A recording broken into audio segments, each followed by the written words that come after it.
Merci la vie, oui. Et merci Gérard Depardieu, on n'a pas envie qu'il se cache et on peut lui dire et lui redire que d'immenses stars n'ont jamais eu les Oscars. Alors pour terminer ce journal et pour être sport, revenons donc sur ce film aux 7 Oscars, Danse avec les loups, sorti il y a tout juste un mois sur les écrans français, un très très beau film, premier Oscar pour un western depuis 1931. En fait un western pas comme les autres que nous présente Jacques Barbeau.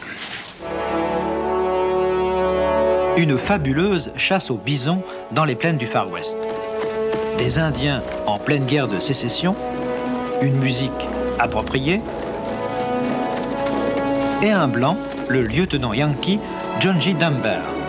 Tous les ingrédients du western sont réunis par Kevin Costner, qui pour son premier film en tant que réalisateur, réussit à rénover un genre éculé et stéréotypé du cinéma américain. Kevin Costner, acteur et réalisateur, a mis tous les moyens pour défendre la cause des Indiens. Les Américains n'ont pas vraiment de racines. Nous ne savons pas qui étaient nos ancêtres. Quand je tombe sur une photo en noir et blanc de cette époque, je ne peux pas m'empêcher de la regarder de près en me demandant comment les gens vivaient en ce temps-là.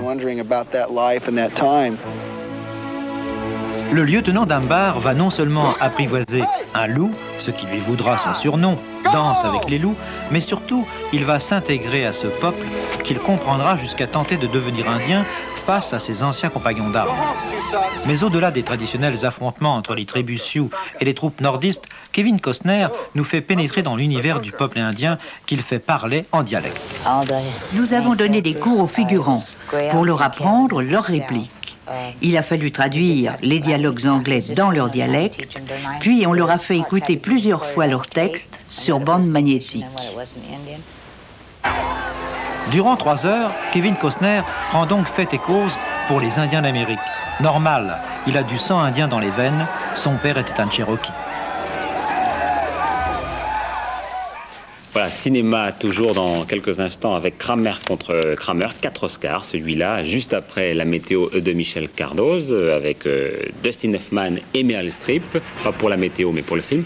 Vers 22h40, Ciel Montmardi, Christophe de Chavannes animera 2 débats, l'un sur le financement des partis politiques et l'autre sur les oiseaux parleurs, interdit de faire le moindre rapprochement.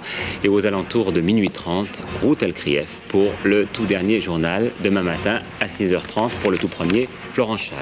Bonne soirée à tous.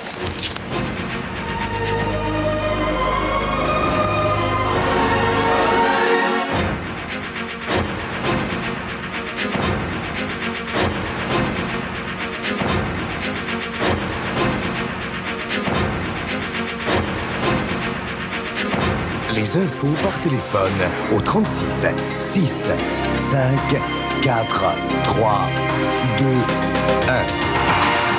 24 heures sur 24, retrouvez toute l'actualité. Les infos avec TF1 36 6 5 4 3 2 1.